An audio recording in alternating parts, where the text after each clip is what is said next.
Since we are all in the mood of Happy New Year's, let me say Bonne heureuse année à tout le monde.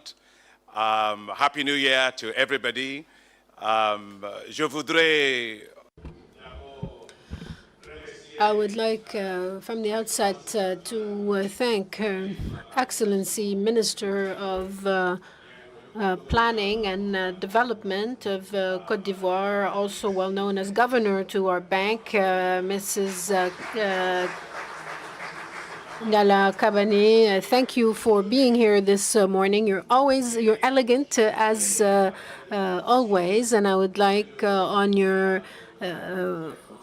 I would like also to extend my very best wishes for the new year to Mr. Minister, and so I'd like to ask you to convey these best wishes to him. Thank you for being here. Thank you for the Côte d'Ivoire's support to the bank.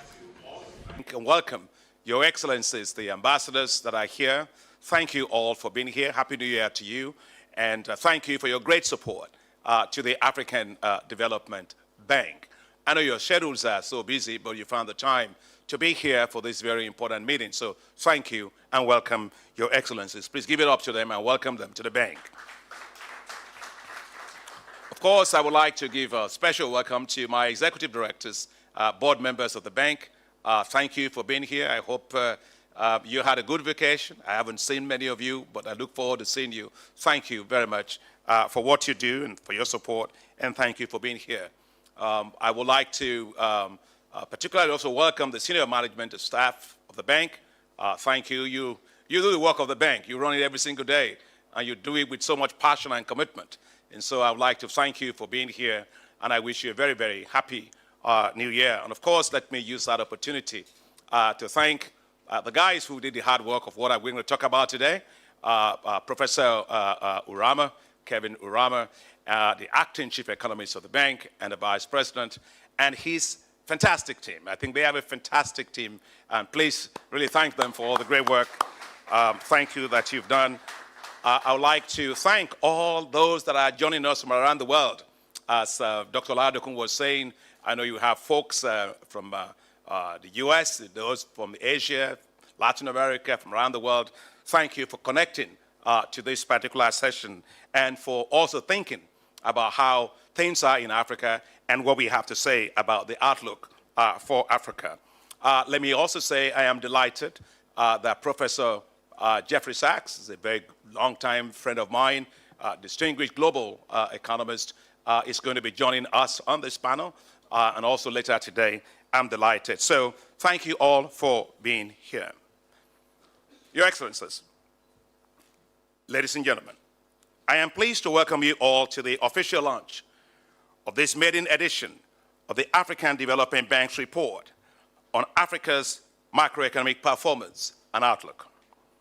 I'd like to start by commending the bank's economic governance and knowledge management complex, led by Professor Kevin Urama, for the continued efforts to provide sound and evidence-based economic intelligence to inform the much-needed structural transformation across African countries as the world, our world, grapples with different types of challenges around the world with multiple and overlapping economic headwinds. As we are all aware, the global macroeconomic conditions have recently become increasingly uncertain with the persistence of multiple shocks that make policymaking and investment decisions, just to put it lightly, very challenging. The highly volatile external environment has spilled over to the African continent, threatening to, in fact, reverse, if not halt, the recovery that we have made from the lingering effects of the COVID-19 pandemic. The dynamic and the persistent nature of these global shocks and their interaction with prevailing pockets of domestic and regional risks require regular diagnosis and targeted policy actions to address their impact on African economies. It's against this backdrop that the African Development Bank has put forward the Africa's macroeconomic performance and Outlook report that we are talking about today. This is the bank's new biannual publication to be released in the first and the third quarters of each year. And it aims to provide African policymakers, global investors, researchers, and other development partners with up-to-date evidence-based assessment of the continent's recent macroeconomic performance and short to medium-term outlook amid global economic developments. This new report will be updated with forecasts and analysis from the constant surveillance of regional and global macroeconomic developments. And it will complement. As you know, we have the African Economic Outlook that we release every single year. So this report actually is a complementary report to that. And that bank's annual flagship publication, the African Economic Outlook, will be launched at the sidelines of the bank's annual meetings in May. Of course, this year will be in Sharm el-Sheikh, Egypt, and the ambassador for Egypt is here. We are looking forward to being there once again in the beautiful city of Sharm el-Sheikh. That will be in May this year. This year's edition of the African Economic Outlook will focus on policies to mobilize private sector financing and harnessing the natural capital for climate change and green development in Africa. The release of this first edition of Africa's Macroeconomic Performance and Outlook Report comes at a time when African economies face significant headwinds as global and domestic shocks undermine progress towards restoring macroeconomic and social stability and sustaining economic recovery due to very high living costs stoked by rising inflationary pressures. Every time you pick up the newspaper, all you see is inflationary trends everywhere in the world. Our estimates show that Africa's average real gross domestic product slowed to 3.8% in 2022.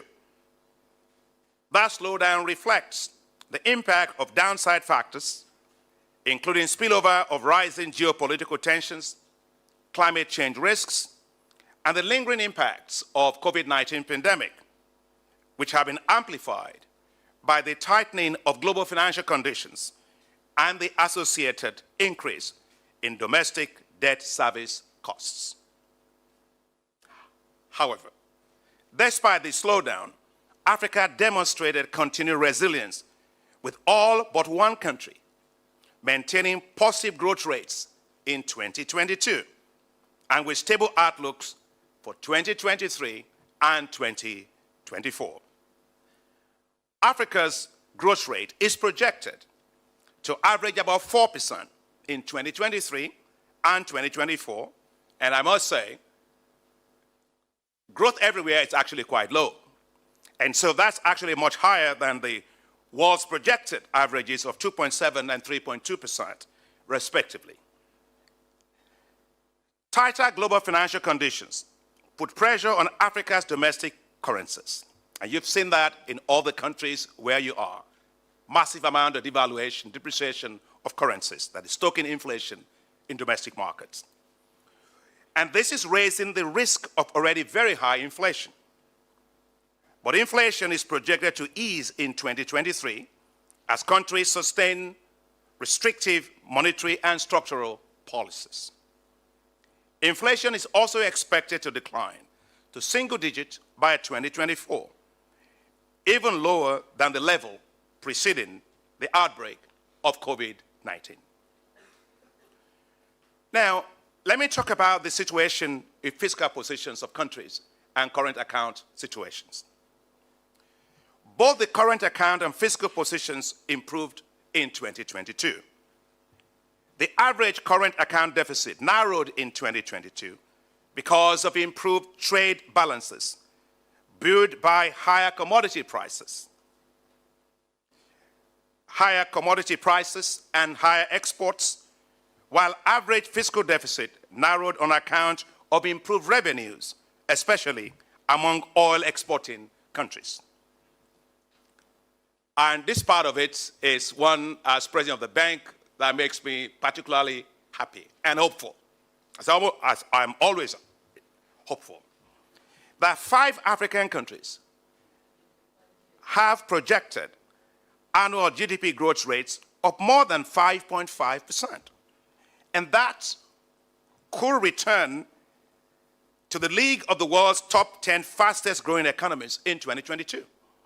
So which means that the recovery is good, and we, although you see, have it asymmetric, but you have a number of countries that can return back to the league of the world's fastest growing countries in the world. The projected stability in medium-term growth largely reflects the benefits of policy support in Africa, the global efforts to mitigate the impacts of exogenous shocks and rising uncertainty, and the stable growth in Asia.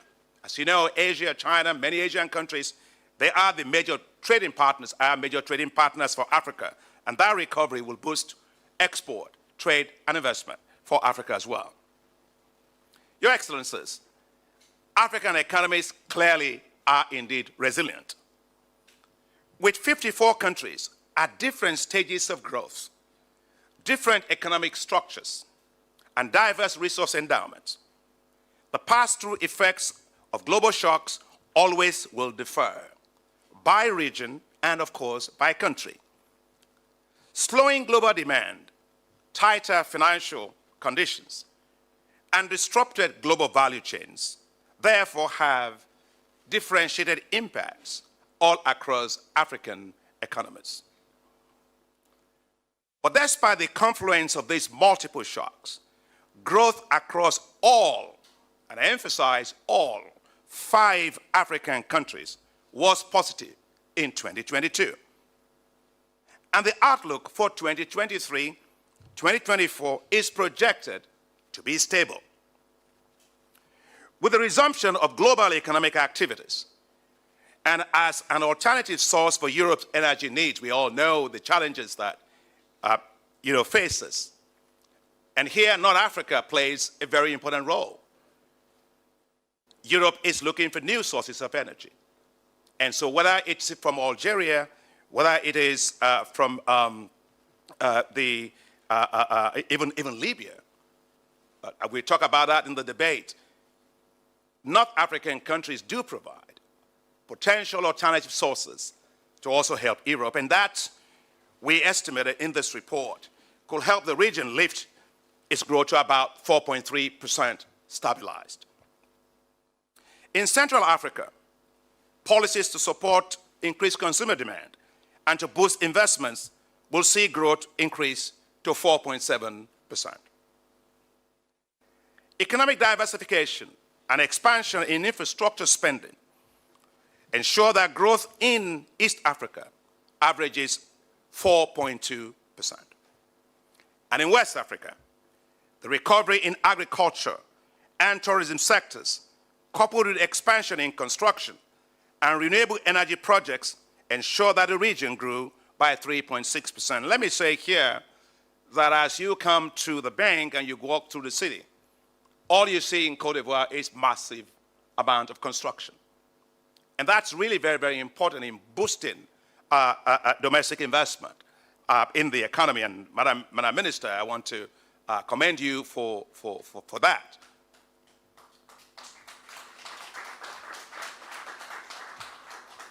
And we also think that in the case of the rest of West Africa, the 2 big countries, I mean, if you look at Nigeria, it's a big country.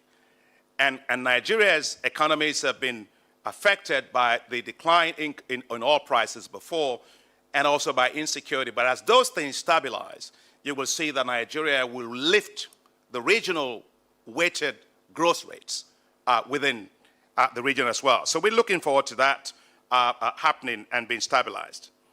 Now, in Southern Africa region, managed to grow by 2.5% on the back of strong rebound in tourism activities and resumption of investment spending in mining sectors. Now, this welcome recovery and the economic resilience of African economies, let me say, I am optimist in chief, yes, but let me say it comes with cautious optimism. as in all regions, the medium-term outlook for the continent will continue to evolve in line with the developments in the confluence of overlapping shocks currently buffeting global economies. These include the ripple effects of Russia's invasion of Ukraine, which continues to disrupt Africa's and global supply chains and fueling rising food and energy price inflation. The tightening of global financial conditions and the associated increase in domestic debt service costs. The lingering effects of COVID-19 pandemic, which have reversed Africa's gains in poverty eradication efforts by more than a decade below pre-pandemic levels. And the elevated climate risks, which continue to exacerbate fiscal risks for countries. Your Excellencies, global financial conditions are projected to remain restrictive in the near term, combined with increased volatility in global financial markets and persistent disruptions in global supply chains. This could put further pressure on exchange rates and keep debt vulnerabilities and domestic inflation at elevated levels, threatening food and energy security in most African countries. So we have to keep our eyes focused on those external shocks. These shocks, whether it is energy prices, whether it is inflation, whether it is fragility, or whether it is reduction in investment, or even in domestic consumption, all these things have a negative effect on people. And so it's not just the statistics, it's what really happens to people. In 2022, because of the global increase in the energy prices and food prices, 15 million more people were driven into extreme poverty, which already was high in Africa in many of the countries. And if we do not have an abatement in these food and energy costs, it could actually plunge Africa into a wrong trajectory in terms of eliminating extreme poverty. And this is where, maybe I should make a comment, is the fact that we actually living here today, I'm going to Senegal. That's because we are organizing a Feed Africa Summit. As you know, if you take the price of food, your consumer price index, probably about 65, 70% of that is the price of food. You can tighten monetary policy, that's fine to drive down inflation. But if you want to deal with market level increase in food prices, what you gotta do is produce more food. And that's why African Development Bank is doing the Feed Africa Summit, which will be actually in a week's time, to see how structurally we can support Africa to produce a lot more food in a more efficient way, in a much more sustainable manner, to be able to drive down in a medium term and long term the price of food. Let me say that overall, the global economy will continue to face enormous challenges in the near term. And this will continue to come from elevated energy and food prices, which will entrench already strong inflationary pressures, heighten debt vulnerabilities and post-tertiary default risks, growth deceleration, and volatilities in global financial markets. And this calls for much needed reforms in the global financial architecture to make it better aligned with the current global market conditions. And the voice to do that is getting louder by the day. And personally, I think they are good calls. I think there needs to be a real significant change in the global financial architecture to meet many of these headwinds we face: structural poverty, debt, shrinking fiscal space for countries, and very high vulnerability all across countries as inflation rises, and also as the tightening of monetary policy in advanced countries drive up interest rates and borrowing costs for many of the countries. So this edition of Africa's macroeconomic performance and outlook recognizes the difficult challenges African economies face in navigating this maze of multiple and overlapping risks. Let me list some of those for clarity. First, the high interest rate environment could exacerbate the cost of debt service and see some countries slip into high risk of debt distress. Second, the increasing losses and damages due to more frequent extreme weather events will continue to exacerbate fiscal risks for countries. So climate change will continue to be a big issue. Third, the countries that continue to depend on commodity exports with minimum value addition will continue to be exposed to commodity price volatility risks, and they may miss, in fact, significant opportunities in the global green transition markets. Fourth, continued global and regional conflicts in key spots could exacerbate softer demand and supply chain disruptions.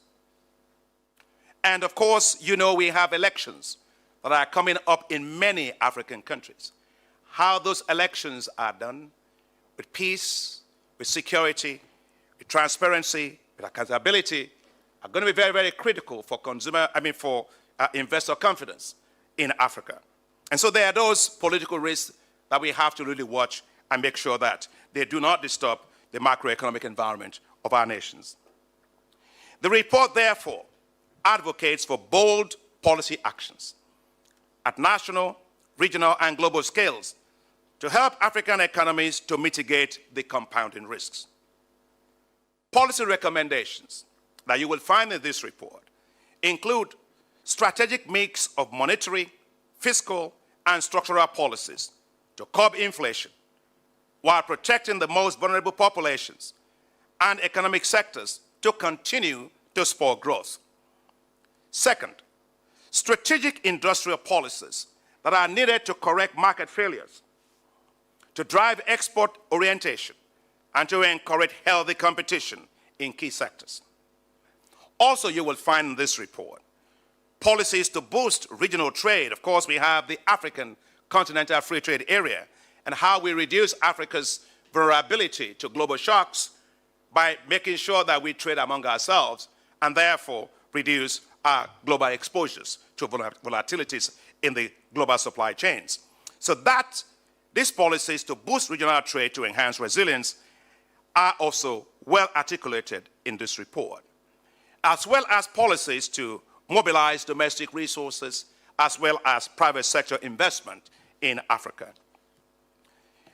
Your Excellencies, the report that you will get also reiterates the call for accelerated implementation of structural reforms that will drive private sector industrialization in key sectors, in agriculture and agribusiness, in climate smart and just energy transition, in value chain development in natural resource sectors, especially minerals, and as we talk about green development, and of course, in quality healthcare infrastructure and the pharmaceutical industries, and in digitalization and e-governance, among more. In our forthcoming African Economic Outlook Report 2023, to be launched at our annual meetings, as I said, in Sharm el-Sheikh, Egypt, in May 2023, we will dip in further. We will examine options for mobilizing the private sector's accumulated savings, both at home and abroad, and challenging them to urgently finance the continent's infrastructure and social development.